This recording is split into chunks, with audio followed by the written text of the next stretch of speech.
everybody? This is day one of our trip. We have made it from Baton Rouge to Caddo National Grasslands in Texas. We set up camp.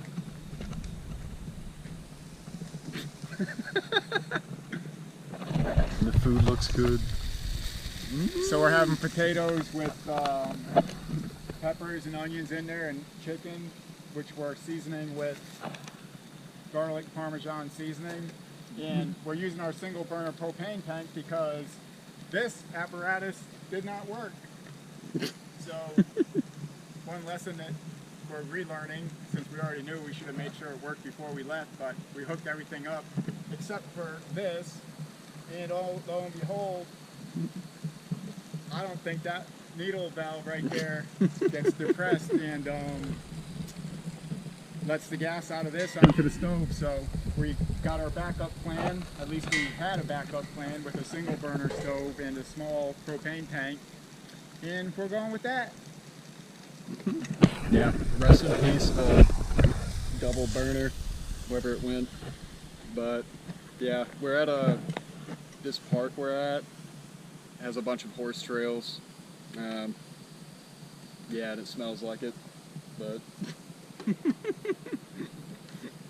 all right. The plan was to go to the where there was a lake. However, on the journey out here, we came upon several roads that were shut down because they're doing construction out there. So in the essence of saving time, we decided to pull into just this horse camping area where there's no lake. So we do not have a lake. Instead, we have water spigots that are at every single campsite. So it's a Monday, and there's one other person here, and a couple people drove through, but it's great because there's nobody here but us.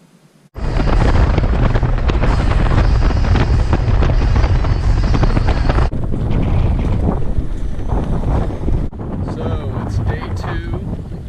We broke camp at Caddo this morning at daybreak. We've been on the road for about 7 hours now. We made it Amarillo on the way to New Mexico.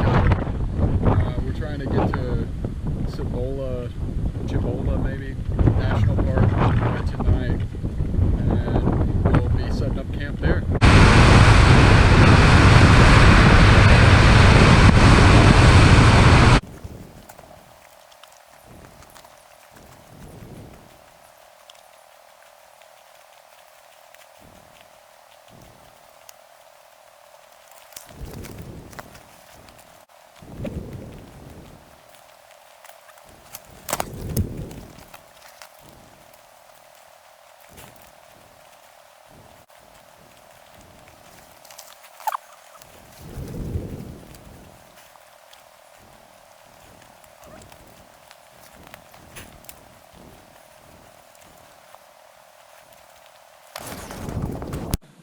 So regardless, we made it to Cibola National Park, just east of Albuquerque, right? Yep. Yeah. And we set up camp despite having some difficulties finding a location because of local housing developments on the edge of the park for whatever reason. But we're here now, and we're going to be rested. Woohoo! So we stopped at Lowe's, got a new adapter hose, rectified our problem with the propane tank from day 1. Now we'll be able to use the double burner. It'll make our cooking much easier. We were going to hit a hike today in Cibola, but we just couldn't get a start early enough, and you know, despite the beauty of New Mexico, we'll be moving on to the next location. We have like 400-ish miles to the Grand Canyon, and yeah, we'll see you then.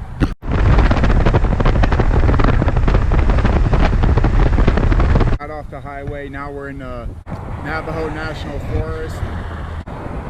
Anyways, we had a slight adventure on the interstate. Old Reliable down there decided she wanted to quit.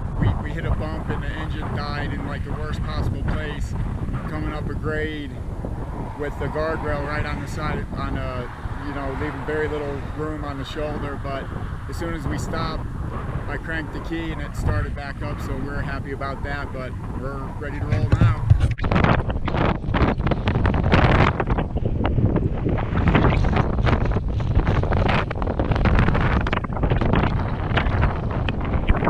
We started today in very high hopes of making it to the Grand Canyon. Didn't exactly pan out as we wanted to. At first we were heading for the North Rim, and leaving from Albuquerque we had to cut through the Hopi Reservation, which had some amazing views. Not all was well in the country though, and then finally we get off the reservation and we started heading towards US 89, and we headed about 50 miles north on it, and then all of a sudden there was a sign saying that there was a wildfire and the road was closed. So we had to turn around. Yeah, so that was fun. Essentially driving 100 miles out of our way, and then I guess we could have checked the website and it would have told us that there was a wildfire up there, and we would have known, but we didn't check the website, so lesson learned. Come to find out after, there was a 47,000 acre wildfire blocking off the east and north entrances to the canyon. So we headed back south and had to go all the way to Flagstaff, Arizona, and looped around Humphreys Peak, which we are sitting in the shallow. Really a way for us to show you that, but yep, tomorrow we'll be heading towards the South Rim. I mean, people say the views are better there, but there's going to be more people, especially now that the whole half of it's shut off. Yep, so an easy 75-mile sprint up to the South Rim, and then we'll get to see one of the natural, what do I call it? Wonders of the world. One of the natural wonders, one of the 7 natural wonders of the world. Alright, so after a very cold night sleeping on the mountain, we finally made it up to the South Rim of the Grand Canyon, and we're about to start our the Bright Angel Trail and heading down. I don't think we're definitely not going to make it to the very bottom today at all, but it's still going to be a good time. Hey, don't worry about the elk on your drive up here. Don't worry about stopping to get pictures of them, because once you get to the visitor center, they'll be right there in the parking lot, and you can get pictures of them there. But don't approach them.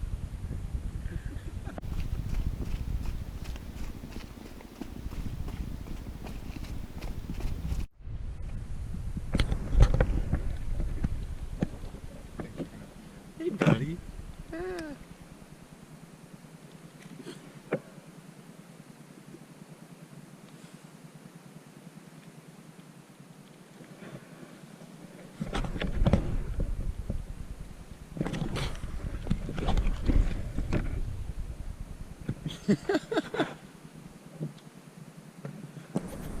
Not even that far down yet, and we're at the bottom of the cliff.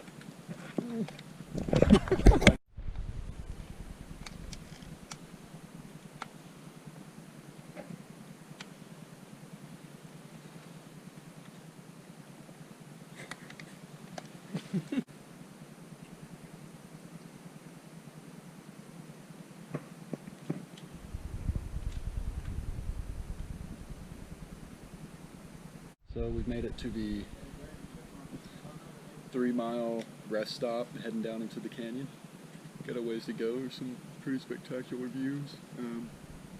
Had a pretty good conversation with one of the park rangers, giving us some advice and places to go look at, telling us about their conservation efforts. So yeah, that was refreshing, but here's the rest stop, what it looks like.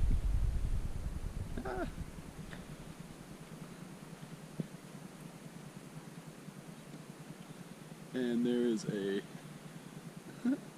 donkey train right there, coming down the trail. Where are you from in Texas? Roswell, South Carolina. Oh, that's way down there. Wow. Yep.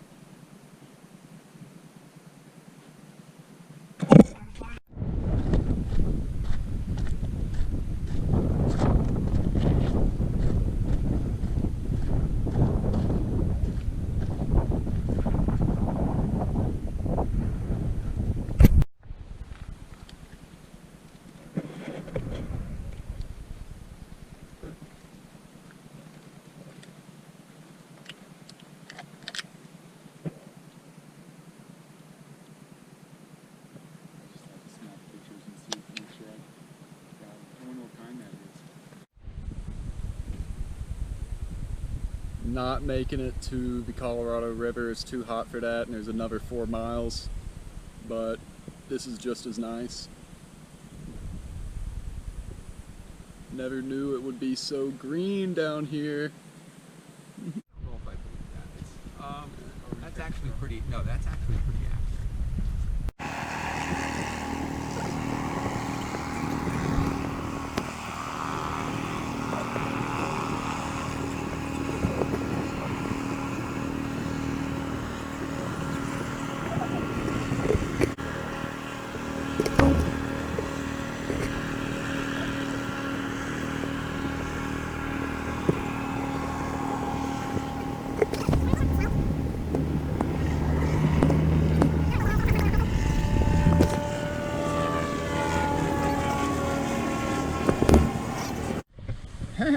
So, this is the afternoon update.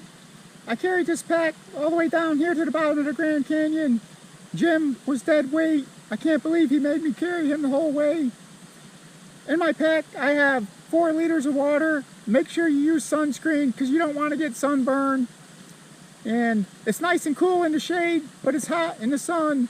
It's like 100 degrees out in the shade. So it's 130 in the sun. So make sure you start early so you can finish before the sun gets really high and burns you up. Bye.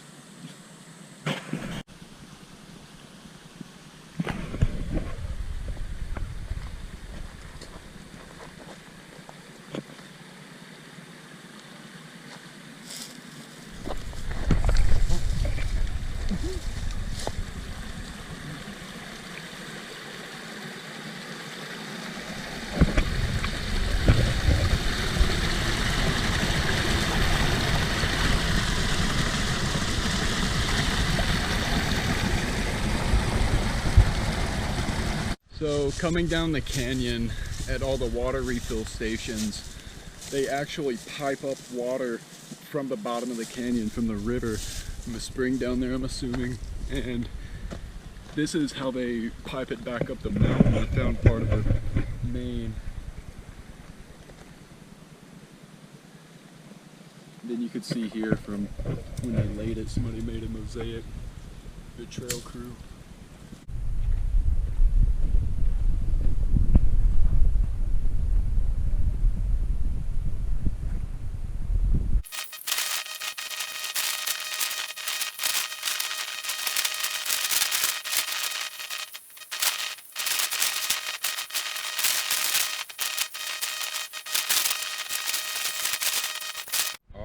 So it is day 5 and we're back at the Grand Canyon. We're taking it pretty easy today, just walking around the rim trail because yesterday we had a 9-mile round trip and it was pretty exhausting. I was about to die at the last 3 miles. Both my legs started cramping up, but we made it soon enough. And then watch the sunset. You'll see a time lapse of that hopefully. Yeah, and then we'll be tomorrow. We're either going to be hitting Humphreys Peak or heading over to the cave dwellings in southern Colorado. Yeah, so yesterday we left the Grand Canyon and the Grand Canyon National Park, and just right outside the gate, probably maybe a mile, less than a mile, there's Forest Park Road 328, and we took a right there and went about a mile down, not even a mile, half a mile to a mile down the road, and there were people camping right there. We went past the last camper we saw and pitched our tent right there. It was cold at night though, but we were good while we were sleeping, but I got up before to see the sunrise, and it was cold in the morning. So, and we definitely, I mean, we escaped all of the light pollution from the city 70 miles away and had the best night sky that you've probably ever seen. The Milky Way was so bright. yup. That's it. View from Maricopa Point.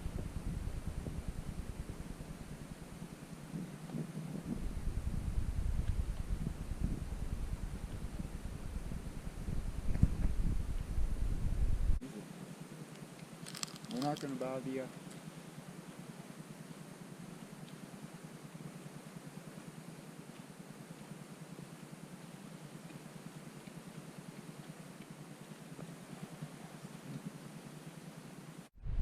So we've hiked a couple miles from our starting point, and from up here you can see a couple of different patches of the Colorado River down in the bottom of the canyon.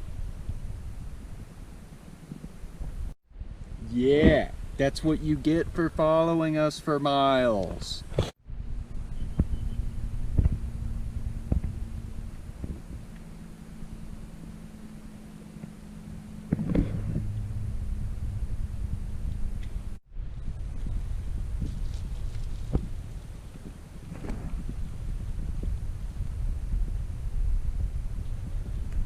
So from this point we can see the old tram line from the uranium mine that used to bring the ore and whatnot from the bottom of the canyon.